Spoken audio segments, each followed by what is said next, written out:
después de haber tenido la oportunidad de tener esa visión paleoantropológica que nos ha presentado Marina y del aspecto paleoambiental en el que se desarrollaron los últimos neandertales y los primeros sapiens en el noroeste, específicamente con el foco en Eirós, en Cova Eirós, que nos ha presentado Iván. Ahora pasamos a la doctora Ethel Ayué, que nos va a hablar del uso del fuego por parte de los grupos neandertales. Ethel es investigadora del Institut Català de Paleoecologia Humana y Evolució Social en Tarragona. En este centro ella es además la responsable de uno de los 3 grupos de investigación del IPES. También es profesora asociada de la Universitat Rovira i Virgili y es una gran especialista en paleobotánica y específicamente en antracología, precisamente en el estudio de los, ya lo han anunciado antes, ha hecho otro spoiler Iván, de los carbones, de los restos de carbones que aparecen en los yacimientos arqueológicos. Pues os voy a dejar ya con Ethel para que nos hable del uso del fuego por parte de los neandertales. Gracias, José, y gracias a todas las personas que estáis aquí hoy en este sitio tan fantástico. La verdad es que me sabe un poco mal el título de él, ¿no? Después de estos incendios tan dramáticos, y que además ayer nos impresionó viniendo hacia aquí, me sabe mal tratar este tema que es tan fantástico en el mundo neandertal y para muchos, ¿no?, aspectos de la prehistoria y de nuestras vidas, pero que tiene esta parte amarga. Bueno, os explico un poco lo que os voy a explicar en este ratito que dedicaremos al fuego después de estas magníficas introducciones, ¿no? Ahora ya sabemos quiénes eran, ¿no?, los neandertales y en qué ambientes vivían, y ahora vamos a ir conociendo poco a poco, ¿no?, desmigando un poco aspectos sobre el comportamiento humano, y el fuego es clave en este mundo neandertal. Y haré una breve introducción a lo que es el fuego y a lo que significó en contextos neandertales. Explicaré las evidencias arqueológicas que son claves para entender e interpretar estas evidencias de fuego. También me entretendré en explicar, como ha hecho Iván, ¿no?, los métodos de estudio, porque eso es clave para que se pueda entender no solamente el final, ¿no?, los neandertales manejaban el fuego, sino cómo llegamos a saberlo, ¿no?, a partir de esas evidencias y a partir de ese método científico. Y luego trataré los temas clave del fuego, el combustible, que es de hecho mi especialidad y que a mí me parece, ¿no?, prioritaria y muy importante, la producción, los usos y luego el significado social y aspectos de la salud, pero serán unas pinceladas muy breves en estos 40 minutos que compartiremos para hablar de este tema.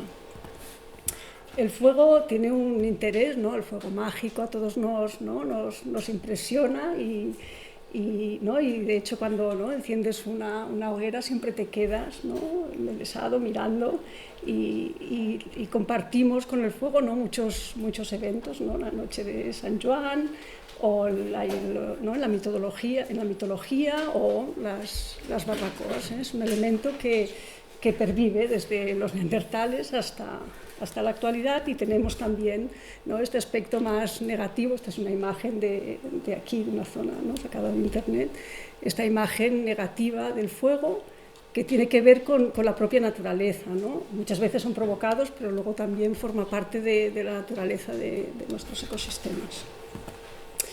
En el mundo, si ya nos vamos al pasado, el fuego es un aspecto central en este mundo neandertal, tanto para la ficción. Hay una de las mejores y pocas películas sobre neandertales serias que antes comentábamos con algunos de los alumnos. Está basado en esta. Os he traído también papel, un poco de atrezo para que no veáis solo imágenes en la pantalla, sino que veáis, ¿no?, cosas físicas. Está basado en esta novela francesa, si luego queréis ojear, que es En busca del fuego. Y para mí, desde mi punto de vista, es una ficción, pero es una de las mejores, ¿no?, películas sobre neandertales, y el foco está centrado en el fuego. Y luego la parte científica, una de las últimas publicaciones que salió pues, el 1 de julio de este mismo año, en el que es una puesta al día, es os señalo aquí, este volumen dedicado a los neandertales que han editado Francesca Romagnoli, Florent Rivals y Stefano Benazzi, que ponen al día todos los aspectos de neandertales, y para la carátula del libro eligen esta imagen de 3 neandertales en torno al fuego, con estas llamas. Así que el fuego es un elemento esencial y una problemática particular de estudio más allá de lo que conocemos, ¿no? Las piedras y los huesos y los restos humanos en la prehistoria. El fuego es una combinación de estos 3 elementos, ¿no? El oxígeno, el calor y el combustible, que son imprescindibles para su producción. Y en la naturaleza se puede encontrar, y los neandertales lo podían encontrar en diferentes formas, ¿eh? Tenéis aquí imágenes, pues, de un rayo, un volcán o un incendio natural, de donde se puede, ¿no?, observar la existencia de este fuego y de ahí pasar a su recolección y uso, ¿eh? Si analizamos un poco el tema. ¿Cuáles son las ventajas del fuego? Una de las principales ventajas, que tiene ventajas a diferentes niveles, es el cocinado de alimentos. También os he traído aquí el ejemplar para que no veáis solo la carátula, si alguien lo quiere ojear, el libro del Catching Fire, que habla desde una perspectiva muy de evolución humana, ¿no? ¿Qué significó en los humanos, no únicamente en los neandertales, el cocinado de alimentos y la conservación de los mismos? Eso es un elemento principal, la transformación de alimentos y el alimentarse con alimentos cocinados, que tiene efectos muy importantes en la dieta. Y luego hay otros aspectos que son muy importantes en los efectos, ¿no?, del uso y la gestión del fuego, que son la transformación de la materia, el calor, la iluminación, la defensa y luego como elemento socializador. El control del fuego, de hecho, es uno de los debates. A veces en prehistoria nos dedicamos mucho a estos aspectos, pues a ver las primeras evidencias, ¿no? Y de hecho en el mundo neandertal se sabe que los neandertales controlaban el fuego, ¿eh? Hay algunos debates específicos de los que hablaremos, pero parece que en los contextos neandertales, estos grupos humanos en torno a partir de los 100.000 años, podemos decir que ya existe una gestión y control del fuego. En momentos anteriores sí que existen algunas dudas por las pocas evidencias que encontramos, y lo más difícil es discriminar entre lo que es un fuego antrópico producido por los humanos, ya sea producido porque fabricas el fuego o porque lo recolectas y lo usas, y lo que es un fuego natural. Puedes encontrar unos huesos quemados y no por ello puedes decir que es un fuego producido por los humanos. Las evidencias más antiguas que hay están en Sudáfrica y son de este yacimiento que se llama Wonderberg y que tienen 1 millón de años de antigüedad. Y luego hay otras evidencias en los que se identifica el mantenimiento de fuego en estos contextos más recientes, en torno a 300.000 y 100.000 años, y encontramos evidencias en Bolomor, que es uno de los yacimientos que ya han mencionado. De hecho, yo pienso que daremos vueltas a los mismos yacimientos de diferentes perspectivas, y yo pienso que eso va a reforzar un poco lo que vais a poder entender sobre los neandertales. Y en los neandertales, que es el tema que nos trae aquí, ya existe un uso y producción sistemático, ¿no? Y el debate está centrado en este grado de sofisticación, cómo lo saben utilizar y para qué, la capacidad de producción, si realmente tenían mecheros o no tenían mecheros. No sé si luego Felipe nos va a hacer, yo creo que nos hará una demostración, espero que sí, porque si no, no tiene gracia esto del fuego. Y luego, otro aspecto muy interesante es el coste de su uso en relación al combustible, el recurso energético. Y sobre esta evolución y esta clasificación hay mucho debate sobre si realmente hace 1.000.000 de años podían producir y utilizar, y si luego en esos momentos, esas etapas de evolución del uso del fuego, pero sí parece claro que los neandertales utilizaban el fuego sistemáticamente, y lo veremos en diferentes yacimientos que utilizo como ejemplo. Las evidencias arqueológicas del fuego es encontrar en los yacimientos arqueológicos material quemado. Podemos encontrar artefactos y huesos quemados. Os he traído aquí para que veáis que un hueso, que esto es de la Brique Romaní, tiene unos 50.000 años, del nivel M de la Brique Romaní. Luego Amelia nos explicará más detalles sobre este yacimiento, pero bueno, me hacía ilusión traer aquí un objeto real. Luego podéis acercaros a verlo. Es un hueso quemado, y es para que veáis el impacto térmico. Esto luego tiene que estar asociado a otro tipo de restos para poder decir que realmente esto es fruto de la actividad humana de los neandertales, ¿no? Y luego hablaremos un poco de cómo se identifican. Luego el sedimento quemado. De hecho, esta es la evidencia más recurrente. Además de los carbones, encontrar evidencias de sedimento quemado en formas particulares en un yacimiento arqueológico es lo que nos permite decir que eso es antrópico y que son los neandertales los que han realizado ese fuego. Y eso se ve traducido a estructuras de combustión si tienen una morfología concreta, que serían lo que denominamos hogares en una excavación.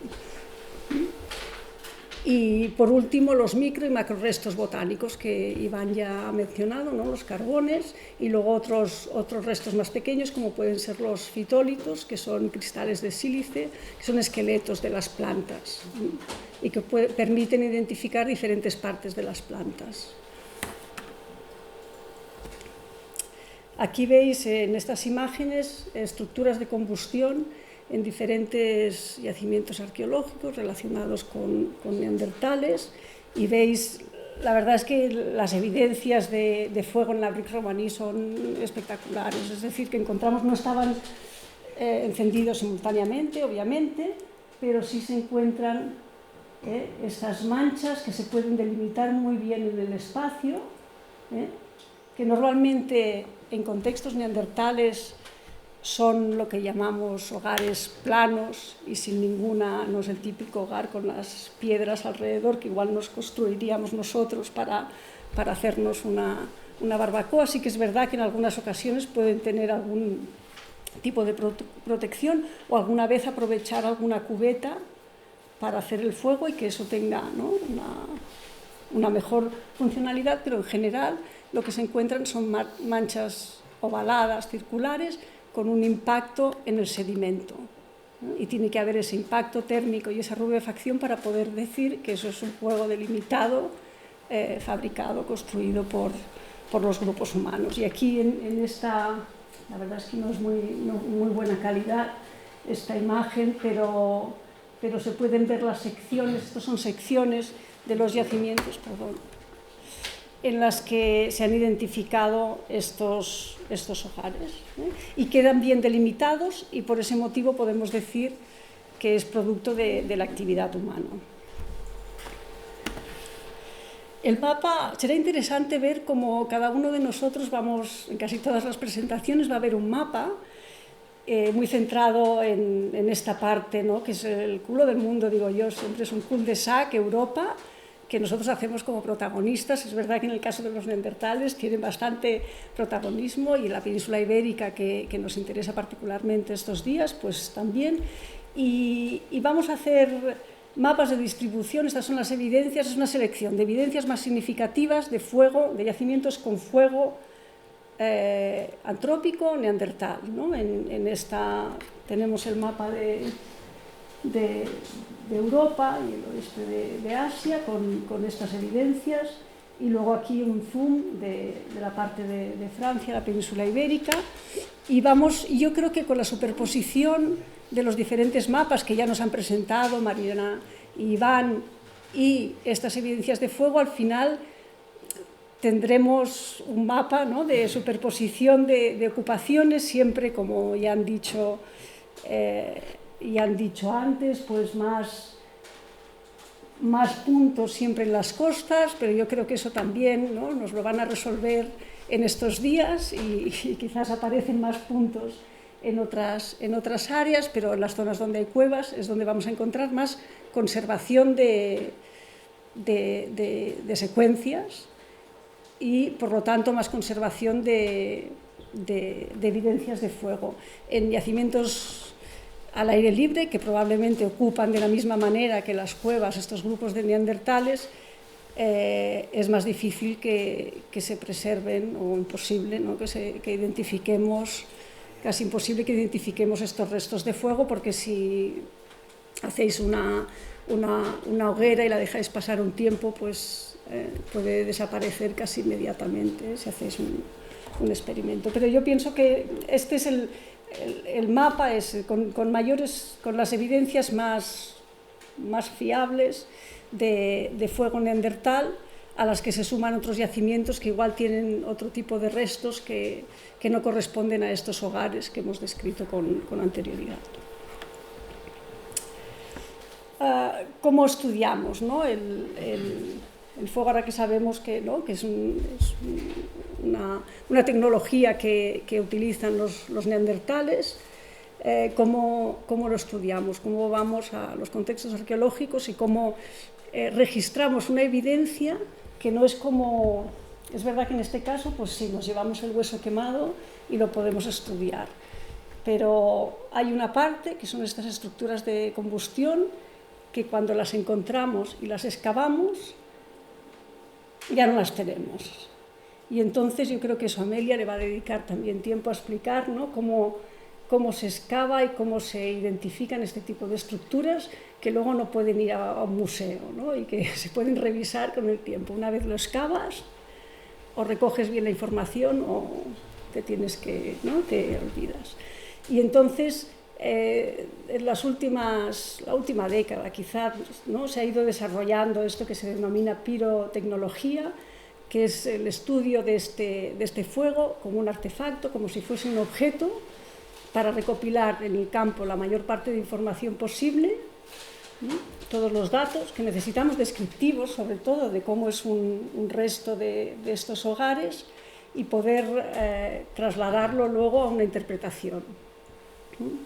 Por lo tanto, se estudia como cualquier otro objeto, cualquier otro resto de una excavación arqueológica.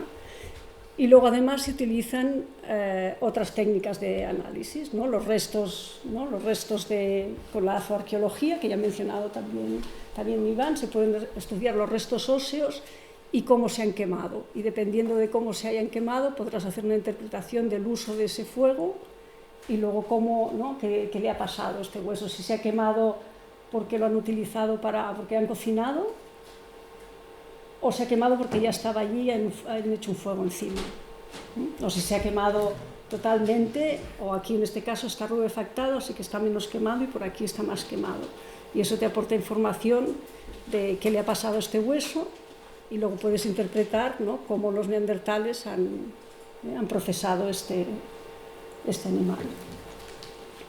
La tecnología lítica, la traciología, también nos sirve, sobre todo los impactos térmicos de estos restos, nos sirven para estudiar cómo, ¿no?, qué relación tienen el fuego con estas actividades, las actividades de talla o el uso que se hace de las herramientas. Luego, evidentemente, la arqueobotánica, porque proporciona las evidencias de combustible,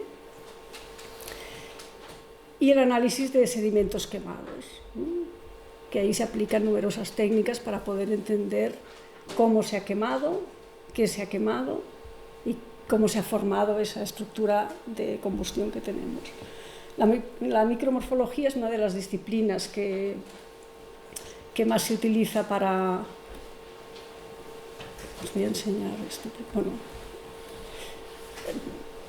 la micromorfología es una de las disciplinas que se utiliza más para hacer este análisis. Luego os enseño una lámina para que veáis. Ya hemos visto en la primera presentación, nos han enseñado unas láminas de rocas. Pues la micromorfología es se utiliza la misma técnica, ¿no? Se observa al microscopio el sedimento, ¿no? Para poder explicar cómo se ha formado ese hogar. Luego también utilizamos la distribución espacial, la experimentación arqueológica y la etnoarqueología. Ahora veremos algunas imágenes sobre estas diferentes aproximaciones metodológicas. El fuego, como os decía, es un artefacto, es un objeto de estudio y tiene todas estas diferentes etapas. Primero la selección del combustible y su uso, y para eso tienes que tener en cuenta y entender, o nuestro objetivo es entender si existe una selección del combustible, cómo se recolecta, cómo se transporta y luego cómo la utilizas, ¿no? Si la utilizas seca, verde, si utilizas más o menos. En cuanto a la producción, también existe lo que denominamos una cadena operativa, ¿no? Una cadena de eventos que te explican cómo se produce el fuego, si se ha utilizado la percusión, la fricción, cómo se produce y cómo se enciende un fuego. Es decir, si existían estos mecheros prehistóricos, que parece que es uno de los elementos de debate más importante, ¿no? La existencia de los primeros mecheros. Y en cuanto al uso, también existe, aquí va la flecha, el fuego, qué tipo de fuego produces, si necesitas un fuego con llama, si necesitas humo para ahumar, brasas para calentar, cómo se ha apagado y si se limpia o no el residuo. Y todo este proceso se intenta analizar a partir de las diferentes evidencias. Estas técnicas de análisis, como os he dicho antes, pues aquí tenéis, ¿no? Una imagen de un hueso quemado, un resto de citólitos, que es resto vegetal, un resto de carbón visto al microscopio electrónico, que ya nos ha enseñado también Iván, ¿no? A partir de un resto de carbón podemos identificar, se puede describir la estructura anatómica y podemos identificar el taxón, podemos decir si es un pino o si es un roble y así poder explicar qué tipo de madera se ha utilizado en los hogares. Y luego otras técnicas de análisis de sedimento que permiten identificar, conocer las temperaturas y sobre todo los procesos que ha sufrido ese sedimento después del impacto del fuego. Las láminas de micromorfología, aquí tenéis un ejemplo. Esto sería en el campo, se recoge el sedimento, se excava todo el hogar, se recoge el sedimento y luego en el laboratorio se produce una lámina que se puede observar al microscopio y se puede saber qué partes están quemadas, si se han quemado, si realmente existe una rubefacción, porque hay veces que hay acumulaciones de materia carbonizada y no hay un impacto, igual es un basurero, ¿no? Y esto se puede observar, si no lo has podido observar en el campo, que normalmente es cuando se debe hacer, luego en el laboratorio estas láminas son la única evidencia de la existencia de un fuego que ya hemos excavado, es lo único que nos podemos llevar, ¿eh? Y realmente la información que aporta es bastante preciosa, o sea, es lo que explica realmente cómo ha funcionado ese fuego, y qué es lo que contiene ese fuego, cómo se ha producido ese impacto térmico. Y la verdad es que hay muy pocas personas especialistas en esta disciplina, es compleja, pero muy pocos especialistas. La distribución espacial, esto es una planta de la Brique Romaní, y la distribución espacial permite, ¿no?, definir las zonas donde hay hogares, el tamaño de estos hogares y la relación que tienen estos hogares con otros materiales, y por tanto puedes explicar la organización del espacio en un campamento neandertal, en el que el fuego y los hogares parecen que son el eje vertebrador de esos asentamientos. Y luego otras aproximaciones metodológicas, la arqueología experimental es clave. En casi todos los ejemplos de interpretaciones que se hacen sobre elementos relativos al fuego, hay un experimento al lado para poder entender estos procesos. Y realmente es bastante, ¿no? Es muy exigente porque necesitas unos protocolos, porque el fuego es muy difícil de... porque va como por libre, tú enciendes un fuego y te hace, ¿no? A veces quieres controlar, ¿no? Vamos a controlar el viento, vamos a controlar la temperatura y pones unos termómetros que ponemos cuando se hacen experimentos. Aquí hay una gráfica de temperatura. Cuando hacemos un experimento, en este caso particular, nos dedicamos a medir y a pesar cada una de las ramas que poníamos allí para luego saber cuál es el residuo que producía, ¿no? Y tenemos un trocito, una muestra de cada una de las ramas para ver si estaba más verde. En este caso fue un experimento en el que recolectamos, no la compramos, a veces se compra la leña, en este caso la recolectamos de un bosque, leña ya directamente muerta, con lo cual si quieres saber la calidad de la leña que estás utilizando, pues lo que hicimos fue, ¿no?, muestrear cada uno de los trocitos, ponerlo en el fuego, pesarlo antes y conocer el residuo. Y aún así, si lo haces una vez, como fue esto fueron 4 hogares, no son suficientes repeticiones, porque el fuego, yo pienso que igual luego Felipe nos puede, ¿no?, explicar también cuando tallan, o puede reproducir muchas veces el mismo gesto. Pero en el fuego a mí me parece que a veces depende de tiene todas estas variables que al experimentar se hace complicado, por eso es una aproximación metodológica muy, muy importante y que se tiene que hacer recurrentemente. Y luego la etnoarqueología, que es la observación a través de la literatura o de observaciones etnográficas actuales para responder preguntas arqueológicas, que siempre, sin abusar, ¿no?, de estas observaciones para trasladarlo al mundo de los neandertales, realmente son muy útiles, porque explican, ¿no?, te permiten entender algunos aspectos que solamente con las evidencias arqueológicas a veces son difíciles de explicar. Y se ha utilizado muchísimo en muchas disciplinas y también en el estudio del fuego. Si nos centramos en el combustible, que es el tema que es mi especialidad, y también queda un poco al margen, si lo comparamos con las piedras y los huesos, siempre, ¿no?, los restos de combustible mayoritario en el contexto neandertales, que es la madera, es un material un poco marginal cuando, ¿no?, los recursos energéticos son básicos y además, ¿no?, vosotros os acordáis los que pagan las facturas se acuerdan cada mes, ¿no?, de lo que cuesta el combustible, ¿no? Y cuando miramos a las noticias también, ¿no?, nos acordamos de si en Rusia van a cerrar el grifo o no van a cerrar el grifo.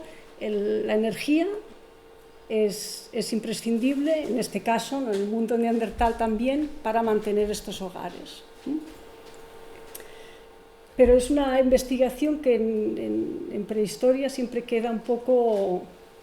Yo a veces pienso que es porque no sé, no todo el mundo ha cazado un mamut, o no todo el mundo ha hecho un cuchillo de sílex, pero una barbacoa, ¿no? Todo el mundo sabe que el roble es la mejor leña, ¿no? Todo el mundo tiene estos conceptos que son culturales a veces, o porque te lo han trasladado, entonces a veces da la sensación de que se banaliza un poco, ¿no? Y vamos a ver ahora si el roble realmente, ¿no?, era una buena leña o no en contextos neandertales. Los tipos de combustible en estos contextos neandertales, como digo, la madera es el combustible principal, al menos en los contextos, luego veremos el mapa energético de estos contextos neandertales. La madera o es la evidencia que se conserva mejor, pero seguramente era, al menos en la cuenca mediterránea, el combustible mayoritario. Además veremos un ejemplo, ¿no?, del uso de otras partes de las plantas que se pueden utilizar, pues, para la ignición de un fuego, pero luego también veremos en un contexto particular cómo se utilizan, ¿no?, otras partes de las plantas como combustible. El tema del hueso como combustible es un debate también, se han hecho experimentos, se encuentran muchas evidencias de de huesos quemados en contextos arqueológicos, pero en principio para hacer un fuego solo con hueso, aunque tenga grasa, no es suficiente. Siempre vas a necesitar madera. A pesar de que en algunos yacimientos se han interpretado estas acumulaciones de huesos quemados como parte del combustible. Yo pienso que son más consecuencia de la limpieza. Y, por ejemplo, en la Brique Romaní se interpretan así, excepto en un caso muy particular. Y sí que es verdad que contribuyen, si tú vas tirando, ¿no?, basura al fuego, pues algo hará, pero el combustible que se gestione prioritario parece que es la madera.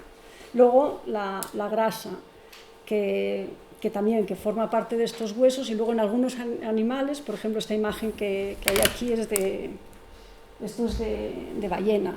Hay algunos animales y en contextos donde no tienes nada más, en el norte, en Alaska, en estas zonas así, donde no hay madera, no hay árboles, la grasa de estos animales marinos, que es muy gruesa, sí se ha utilizado como combustible tradicionalmente.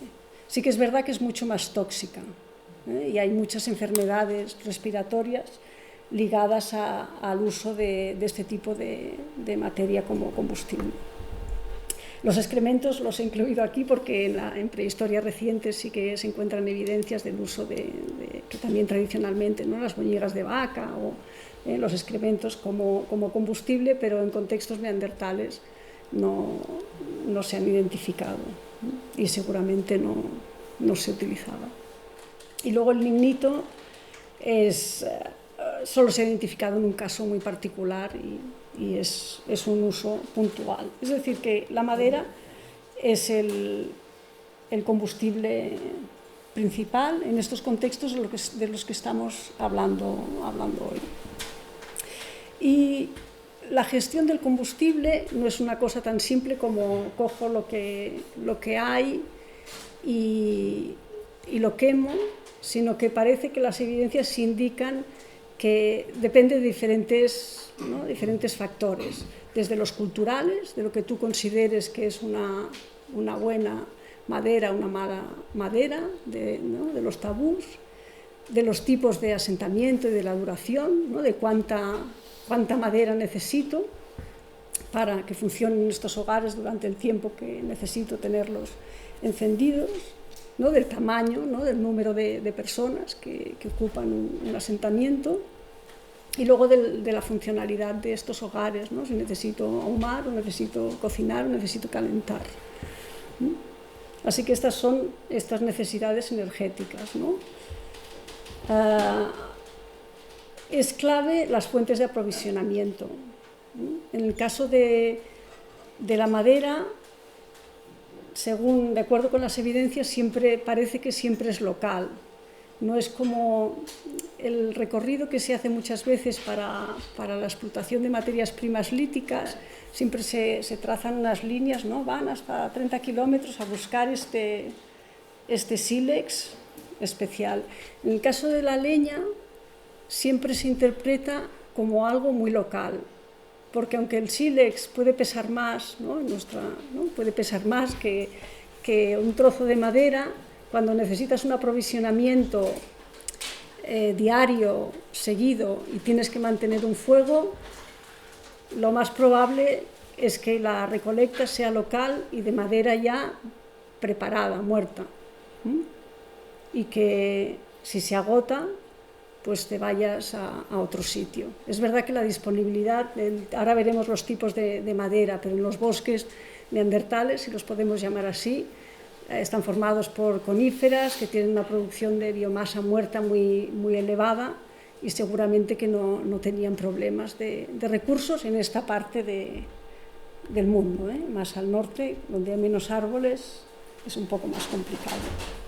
Así que depende también el combustible de la disponibilidad. Por lo tanto, nuestro contexto ambiental, la vegetación, el clima y la topografía son claves para que haya un tipo de combustible u otro. Como digo, la producción forestal, las propiedades de ese combustible y luego el acceso que tenemos a esta madera. Si tenéis aquí, ¿no?, si dibujamos este mapa energético, ¿no?, de los neandertales, está hecho así muy general, ¿eh? Luego si hacemos un zoom a los yacimientos y tal, bueno, podría haber algunas diferencias, pero en términos generales, como digo, en esta parte de aquí hacia el oeste, los pinos de montaña es lo que domina en estos contextos, en estos yacimientos neandertales, ¿eh? Y en estas otras zonas encontramos robles y prunus, que son estas especies que he mencionado antes, Iván, ¿no?, los almendros, los endrinos, estas especies, estas rosáceas, ¿no?, que estarían aquí distribuidos. Y en las zonas de mayor humedad encontramos también abedules, ¿no?, en esta parte de Francia y luego en el norte de la península ibérica. Y en el sur de la península ibérica, pinos mediterráneos. Pero en general el pino estaba disponible y de hecho la masa forestal, y Iván lo ha confirmado con sus datos paleoecológicos, es verdad que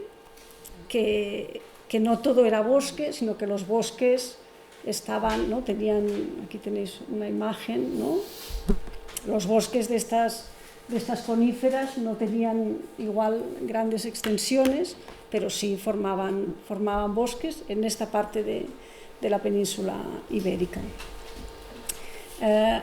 Aquí os pongo un ejemplo con números y gráficos, pero sin querer abusar, para que veáis datos, ¿no?, porque os estoy explicando así las cosas sin poner demasiados datos y sin al menos un par de gráficos de yacimientos de los que os han hablado o hablarán del noreste de la península ibérica, en el que vemos que los porcentajes de estos pinos de montaña, que identificamos en los carbones como Pinus silvestris, el pino albar, es un tipo, podría ser el que crece a mayor altitud o a menor altitud, es lo que domina en los hogares de estos contextos neandertales. Y que esto es un aspecto que ha tratado Iván y que es interesante, la cuestión de la altitud. En este momento, que es un periodo más frío que en la actual, estos pinos de montaña que en la actualidad crecen, hay una mosca por aquí que crecen a más de 1000 metros de altitud, durante el MIS-3, estas fases más frías, los tenemos hasta yacimientos de la costa. Es decir, que esto que ha dicho de la altitud es clave para entender la distribución, ¿no?, de las especies y en este caso del recurso que vas a utilizar como leña. Aquí tenéis una gráfica de las altitudes y son todo yacimientos que están a menos de 400 metros de altitud en la actualidad y todos tienen estos pinos de montaña que ahora crecen en elevaciones mayores a 1000 metros, en el Pirineo. Y esta sería la biomasa disponible. Aquí en esta representación de la Brique Romaní que dibujó un ilustrador, Hugo Prades, y participamos en el asesoramiento científico. Y yo, de hecho, aquí hubiese puesto, este es el pino, pues yo hubiese tapado el yacimiento con pinos, hubiese puesto el bosque delante y la biomasa muerta ahí delante, pero entonces no se veía bien el abrigo. Y luego, además, los palinólogos que estaban ahí, que tienen una visión de la vegetación un poco más amplia y registran otras especies, tenían un bosque de ribera, que eso en la secuencia de carbones solo está representada por un fragmento en un nivel particular, es decir, que no se utilizaba la madera del bosque de ribera, a pesar de que podía estar muy próximo, y luego además le salen otras especies y siempre quedaba como más abierto el paisaje. Yo pienso que delante de este abrigo había un bosque más cerrado, pero si no, no nos permitía ver bien el paisaje general. Y aquí veis, ¿no?, cómo son o cómo pueden ser estos bosques en la actualidad, que tienen muy poca diversidad, y estos pinos son los que producen una mayor biomasa que se puede utilizar como combustible. En el caso de la brichromanía, además, no es solo la especie lo que nos interesa o lo que hace que se seleccione una planta u otra, sino también la calidad de esta madera, si está más seca o menos seca, y luego el grosor de las ramas, ¿no? Si haces una recolecta, pues puedes recolectar una cosa u otra. En la brichromanía tenemos evidencias, gracias a la conservación del travertino, de la visión 3D de estos restos de madera carbonizada, superpuestos a un hogar.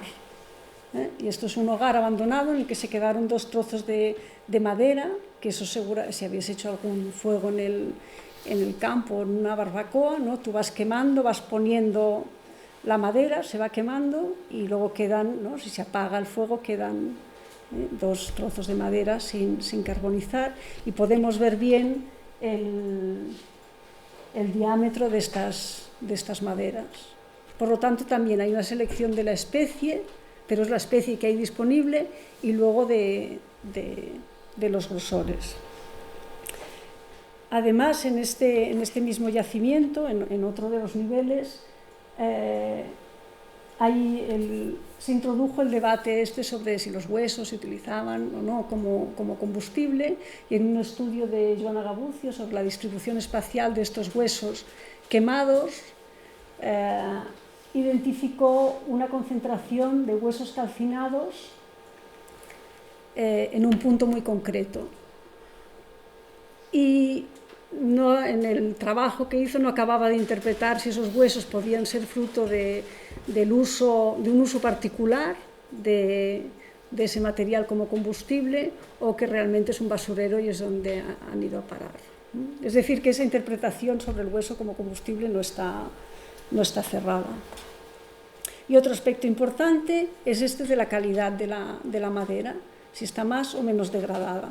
Para esto, lo que se hacen son observaciones de la estructura de la madera, y ocasionalmente podemos identificar, estas 5 imágenes de aquí son imágenes de la sección transversal donde están los anillos del crecimiento del pino, y aunque no conozcáis la anatomía de la madera, se pueden observar alteraciones de la estructura. Esto sería la estructura original, y aquí se ve que esas células están torcidas. Igual no lo veis muy bien, pero me creéis un poco ahora que os explico esto. Y esto corresponde a madera degradada.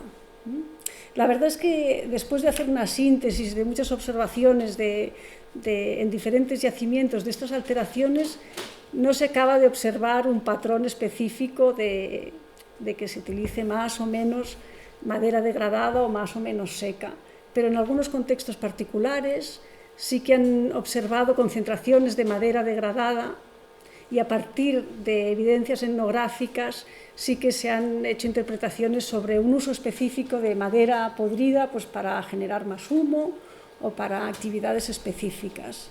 Pero yo pienso que ahí estamos todavía lejos de acabar de interpretar esta precisión en la selección de la madera, que luego en evidencias etnográficas, cuando se recolecta la madera, saben, ¿no?, las descripciones de si es una ramita o si es una ramita más grande, cada cosa tiene su nombre propio más allá de la especie. Y aquí vemos esta ilustración también muy bonita, ¿no?, de cómo hay diferentes tipos de hogares. Este hogar en la parte exterior, ¿no?, con más, probablemente no tanta llama. Estar así tan cerca, no sé si habéis estado al lado de un fuego, pero estar así tan cerca, siempre hacemos esto tan cerca, no sé si se puede estar así tan cerca de una llama, pero bueno, fuegos más grandes en el exterior, de donde luego se cogen brasas y se transportan a otras zonas en las que puede haber hogares más pequeños para calentarse, para iluminar. Otro ejemplo de combustible es este caso particular del que también hemos hablado y nos hablarán estos días, es Gorham's Cave, que es el relicto, los últimos neandertales. Aquí estamos en un contexto termomediterráneo y en el mismo análisis de los restos carbonizados, lo que representa un mayor porcentaje, hasta un 60%, son restos, os he traído esto para ilustrar, restos de pino, de las brácteas del pino piñonero, y también hay restos de los piñones. Y si comparamos, está recogido del atrecho del hostal donde estamos, porque me hacía gracia, yo me he traído la mía, pero este es el pino que hay aquí, y me ha dejado, que le he pedido permiso, me ha dejado cogerla. Veis que los pinos tienen diferentes tamaños y puede ser diferente biomasa para carbonizar. En este yacimiento particular lo que domina es este pino piñeiro, el pino piñonero, que además explotan probablemente para el consumo del fruto. Este es el que tiene fruto comestible, y en cambio el pino silvestres que encontramos en estos contextos de montaña son piñitas así pequeñas. Por lo tanto, parece obvio que hay una selección particular de este recurso en este yacimiento, si lo comparamos con los otros yacimientos que domina el pino, pero no hay ni un solo fragmento de piña.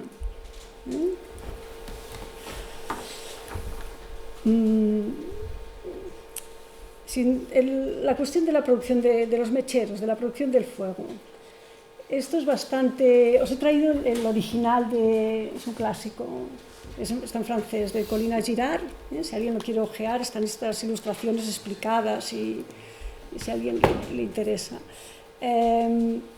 Existen estas dos técnicas que se conocen por la etnografía y por el trabajo experimental, pero no sabemos hasta qué punto los neandertales tenían esta capacidad de fabricar, ¿no? La técnica por fricción utilizando el arco y la fricción utilizando la combinación de dos maderas, que supongo que Felipe nos harás todo, ¿no? Bueno, en principio me he traído percusión, por eso que sabemos seguro sí. De los neandertales. Pues sabemos seguro bueno, según... Me parece creíble, Lo dices y me parece creíble, Sí, a mí también,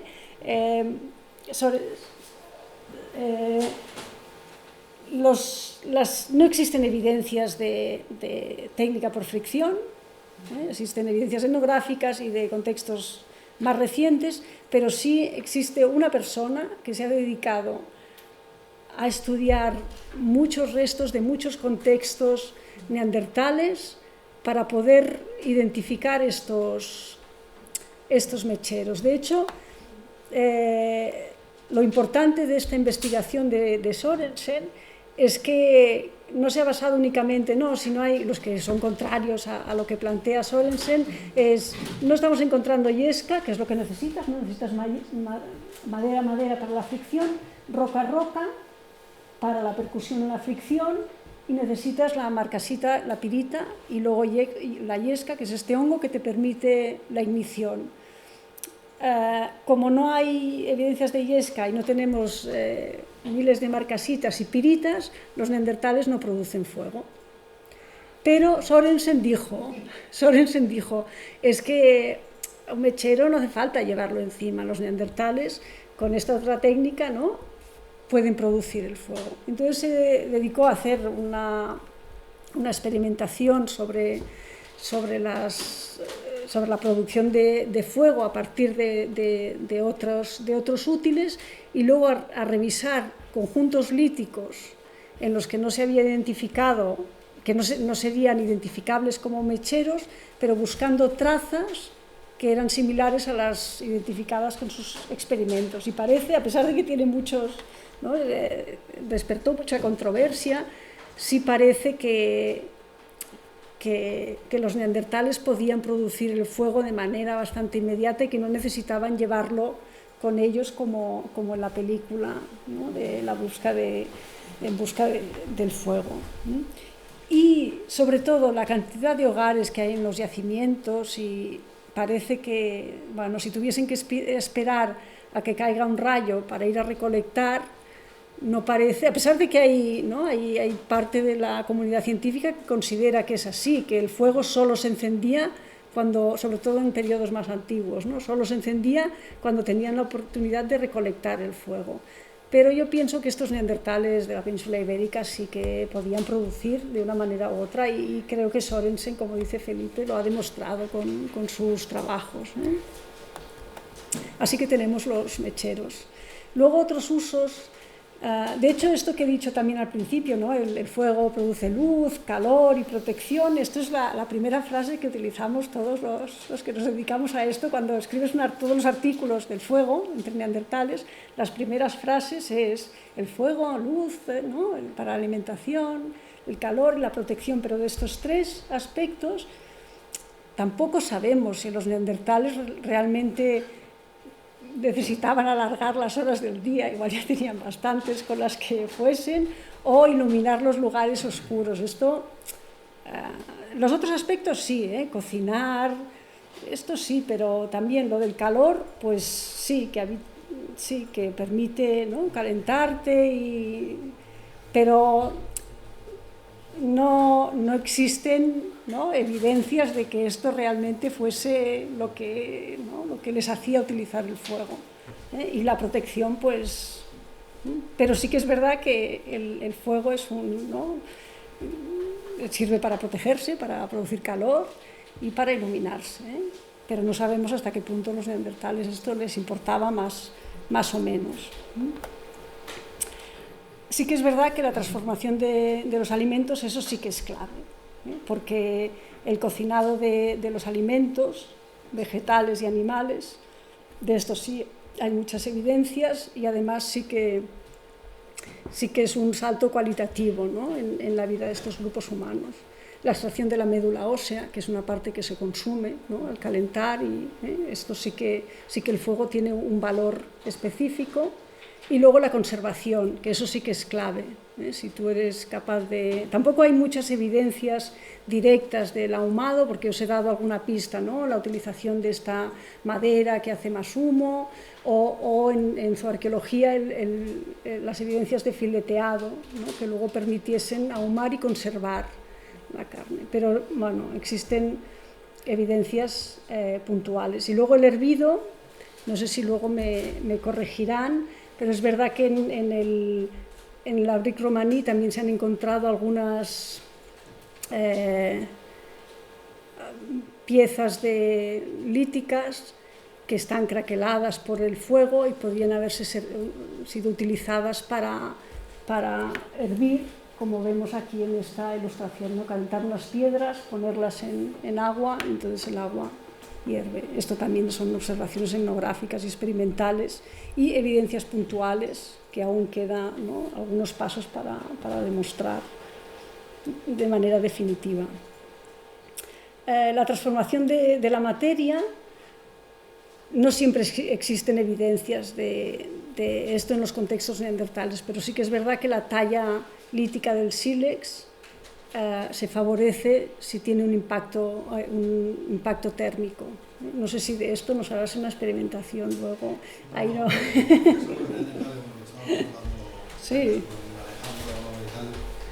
La cuarcita, pues a lo mejor en algunos sitios es que vaya a tallar sobre todo cuarcita, claro. Para explicar un poco las industrias de aquí. locales que pueden Sí. aparecer como Airos y demás. Y bueno, de esto hay un par de ejemplos así muy puntuales, pero son. Sí, sí. No, sí, sabéis más vosotros de esto que yo. De la fabricación de la madera sí que hay un ejemplo, también son muy puntuales. La madera no se conserva si no está carbonizada, entonces los objetos de madera o el uso del fuego para trabajar la madera son muy puntuales, y hay este yacimiento excepcional en Italia que nos muestra un ejemplo de eso, pero es muy puntual, muy puntual. Y luego esto sí que es clave, y además se ha utilizado un poco para este tema de si eran más o menos complejos o si los neandertales eran más o menos, se utiliza mucho en el debate. Yo pienso que es un poco absurdo, ¿no? Quizás, ¿no? Los neandertales eran como eras y se han extinguido y ya está, y nosotros nos dedicamos a estudiarlos, ¿no? Pero luego utilizar estos elementos de complejidad para decir si eran más o menos que el Homo sapiens, se pierde un poco la intención de la evidencia o del experimento. Y en este caso, en un caso así, tenemos la producción de betún, que es un adhesivo que se produce a partir de la corteza de abedul, que os he dicho que había abedules en algunas zonas, a partir de su destilación, ¿no? Y con esto se produce este adhesivo que ayuda al emangamiento de las piezas líticas, con madera, y eso es un salto, ¿no? en la evolución tecnológica.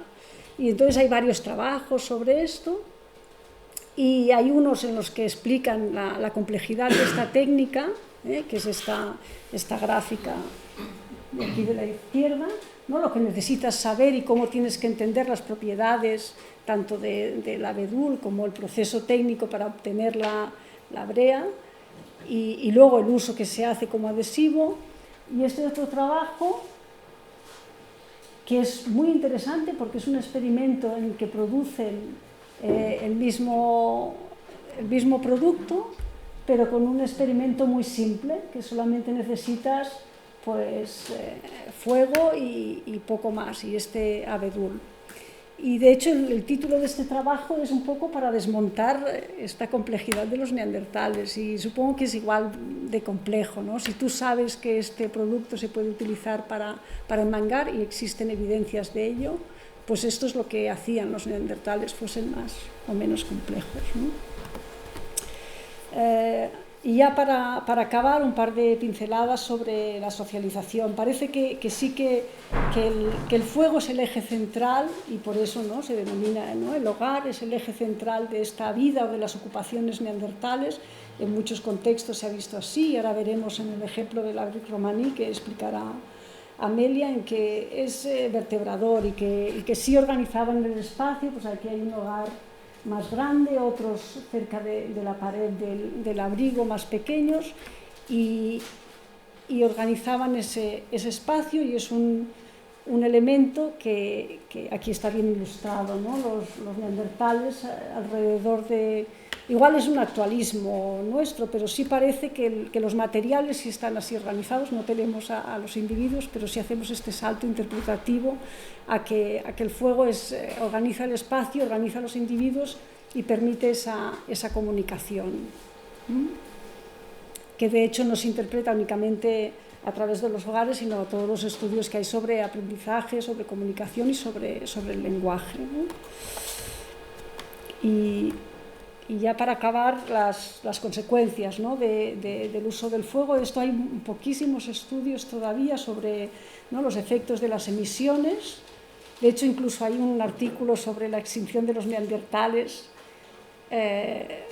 que se basa en esto, en los efectos de... está en una revista que no es ni siquiera de arqueología, pero sobre los efectos del humo en los neandertales, que seguramente que no era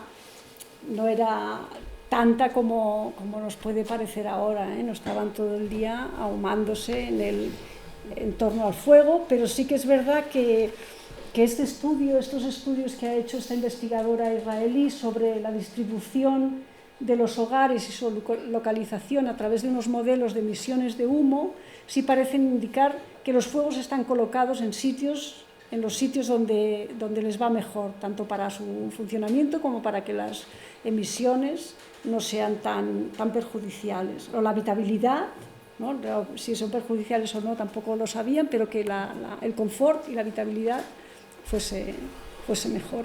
Y el estudio de las emisiones de los restos estos pues es bastante incipiente, están empezando a hacer estudios, de hecho a partir también del sarro, como nos ha dicho Marina antes. Y para acabar, pues unas lecturas. Un clásico de Catherine Perlet, si lo encontráis en alguna biblioteca, está en francés.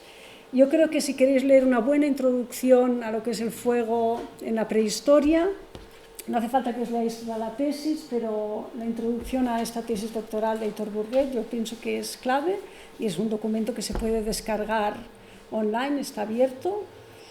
Este último, ¿no? Esta puesta al día del fuego entre neandertales, que coordinamos con Carolina Mayol y que además participan la mayor parte de investigadores que se dedican a estudiar fuego en estos contextos. Y luego también os sugiero algunas experiencias, ¿no? Ver En busca del fuego, si no lo habéis visto, algunos ya me habéis dicho que ya lo habéis visto, que hagáis alguna vez alguna recolecta de leña para que veáis, ¿no? El esfuerzo, lo que cuesta y cómo es la madera para usar, y que organicéis una barbacoa, y hagáis observaciones más allá del disfrute social. Y creo que ya está, gracias.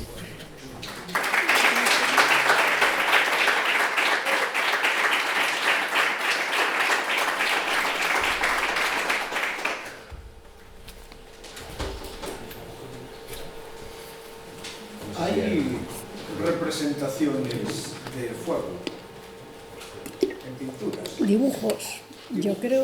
Yo no sé de esto, pero yo creo que no. Tampoco hay muchas de plantas. Hay pocas, muy recientes sí, pero no sé si igual alguien sabe, pero yo creo lo concebimos como algo tan importante, parece extraño que no se vea en las pinturas, ¿no? Sí. Pero en las pinturas siempre hay los animales, No representan todo lo que tienen o todo lo que ven. Es que el arte también es muy particular para cada sociedad. Lo que quieren representar y no sabemos exactamente por qué. Y luego además en estos contextos neandertales pues no hay... Claro, el fuego siempre es como importante, pero es una cosa que siempre está ahí. Igual, en cambio, una manada ¿no? que tienes, ¿no? El alimento... Porque sí que es verdad que una vez ya lo sabes fabricar y lo tienes ahí, pues el fuego igual no es, en este mundo mágico así, no es tan importante. Igual ahora sí que le damos esta importancia, pero sí, no, que yo sepa no hay ilustraciones. Pero una pregunta, en los piñones, por ejemplo, ¿se puede llegar a determinar si los han fracturado para consumo dentro de lo que encontráis carbonizados? Es prácticamente imposible. Yo creo que no, porque ya se parten así los piñones. Cuando se parten tienen... ¿no? Sí que es verdad que lo que interpretaban en Nerja, en algunos yacimientos donde en todos estos del sur, pues es lo que hay, que en realidad están las piñas en el fuego para abrirlas. Pero bueno, luego es lo que se usa como combustible. Pero... No, aquí hay, mira, un piñón, pero se parten así los piñones ya. Entonces no sé si alguien se ha entretenido a mirar el impacto. Mire, cuando estudiaba material para la tesis, yunques que hay, algunos tienen cúpulas centrales muy grandes. Esto en el paleolítico medio no es tan habitual, y luego en el superior y mesolítico ya aparece en muchos sitios. Y después había experimentos, lo que es el más amplio de Xavi Roda y de Pagen de hablando fracturación de frutos, como lo habría hecho y demás. Pero bueno, es que hay algunos que tienen cúpulas muy pequeñitas y es intencional y no es por talla. Claro. Eso tengo claro que no está generado por talla. Entonces... Igual habría que mirar. Yo he mirado los carbones y tal, pero residuos no sé si habrá quedado algo. Sí, quedan, hay muchos carbonizados de piñones. Sí, residuos me refiero dentro de las propias cúpulas, pues si hubieran partido, si hubieran aprovechado esos agujeritos. Claro, un poco igual difícil, pero bueno, es una buena pregunta. ¿Cómo se extraen las láminas de sedimento? ¿Cómo se extraen? Sí. ¿Cómo se obtienen? ¿Cómo se obtienen? Primero se hace esta protección, que se utilizan diferentes técnicas, pero nosotros lo que ponemos es yeso, es como si hicieses una escayola, la haces al sedimento, la escayola, y esto te lo llevas al laboratorio y luego se impregnan con resina. ¿Con spray? No, impregnados en resina. En resina de, no sé qué tipo de resinas, pero resinas. Y luego se cortan y se pulen y entonces queda transparente, se puede observar al microscopio. Con resinas tóxicas. Oxy llevaba, que era de los nuestros, llevaba yesca, efectivamente. No solo yesca, llevaba un sistema de transporte de brasas. Sí, también. Sí. En musgo aisladas dentro de una bolsa. Llevaba, el Fomentarius sí, llevaba, sí, esto sí lo sé. Estaba dentro con el objeto de permanecer encendido mientras era transportado. Sí, el apunte, lo que se encuentra exactamente es una caja hecha con corteza de algodón, recubierta de hojas verdes, que lo determina por la clorofila, y que dentro contiene carbones, o sea, lo que supone que serían carbones y que llevarían modo de acero en su desplazamiento. Aparte de los Fomentarius o polvo de pirita. Esta no aparece, pero este polvo de pirita el caso es que si una persona, un sapiens, está transportando fuego sabiendo hacerlo, como lo sabían perfectamente, se supone que también los neandertales hay en este transporte, que es previo a la producción, históricamente, se supone, vamos. Es que esto es muy difícil de demostrar, ¿eh? Y si realmente podían producir, ¿para qué te vas a llevar el...? Pero sí... Con otra pregunta, el transporte de combustible en sus desplazamientos, y no me refiero a llevar la leña, quiere decir que a la hora de encender fuego se necesita, por supuesto, el iniciarlo mediante la chispa o mediante esto, se necesita una yesca que no tiene por qué ser Fomentarius, ni mucho menos. Y nos quedan dos palabras para decir la yesca, y una de ellas quiere decir madera podrida, se necesita además, porque es que no siempre hace buen tiempo, es que puedes tener que hacer fuego con lluvia a cielo abierto. Y entonces lo que necesitas es poder iniciar el fuego, unas ramitas secas. Esas ramitas secas, esto sí que, bueno, de esto se encuentran evidencias con los estudios de fitólitos en algunos hogares, restos de herbáceas, y a veces se ha interpretado estas herbáceas como este material para la ignición, pero tampoco se sabe si ya estaban ahí esas hierbas cuando se hace el fuego. Es bastante discutible hacer este tipo de inferencias. Aquí en Galicia la gente que por supuesto podía hacer fuego se lo llevaba también. Se lo llevaba. Hay una cosa que le llaman el fume de carozo, que es el carozo de un maíz. Y lo llevaban ahí y así luego el encendido... Si tenían que ir al monte y hacer una fogata o lo que fuera, lo transportaban. Claro, en un sitio además muy húmedo que va a ser difícil prender, tiene sentido. Sí, podría ser, lo que pasa es que no tenemos las evidencias, pero sí. Aparte también puede ser un carácter simbólico, ¿no? Que al trasladarse de campamento, pues le des ese carácter simbólico de trasladar el fuego contigo, ¿no? No sé, sí. Pero eso ya...